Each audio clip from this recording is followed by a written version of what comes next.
केवल CSV file और GP प्रस्तावना अपलोड करने के बाद ही हम गैर GAW गतिविधियां जोड़ सकते हैं। एक बार जब हम CSV फाइल और GP प्रस्तावना अपलोड कर लेते हैं, तो हम गैर GAW कार्य जोड़ने के लिए आगे बढ़ सकते हैं। आइए देखें कि यह कैसे करना है। GAW कार्यों के समान गैर GAW गतिविधियां भी श्रेणीबद्ध होती हैं, हालांकि श्रेणियां भिन्न होती हैं।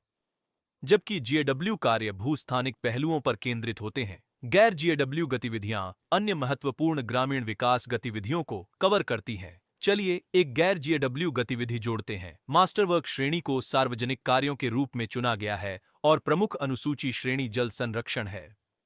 हम लाभार्थी प्रकार के रूप में समुदाय का चयन कर सकते हैं। फिर हम गतिविधि प्रकार के रूप में निर्माण और कार्य प्रकार के रूप में वर्षा जल संचयन संरचना का चयन कर सकते हैं।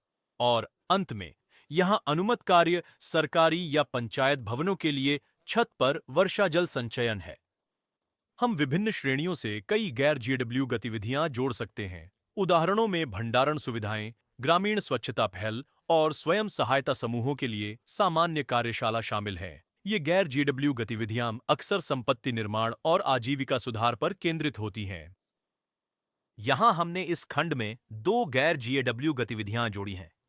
गैर GAW गतिविधियों की पहचान पूरी करने के बाद हमें उनके स्थान निर्दिष्ट करने की आवश्यकता है। उदाहरण के लिए, मान लीजिए कि हम एक छत वर्षा जल संचयन संरचना बनाना चाहते हैं।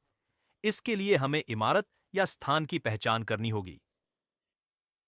यदि हमने एक स्थान की पहचान कर ली है, जैसे कि यह इमारत, तो हम मानचित्र पर उस स्थान पर क्लिक कर सकते हैं। मान लीजिए यह एक सार्वजनिक इमारत है जहां हम एक छत पर वर्षा जल संचयन संरचना लगाना चाहते हैं। इसी तरह हम विभिन्न स्थानों पर और गैर GAW गतिविधियां जोड़ सकते हैं। अब जब हमने GAW और गैर GAW गतिविधियों की पहचान कर ली है और उन्हें स्थानित कर लिया है, तो हम अगले चरण पर जा सकते हैं।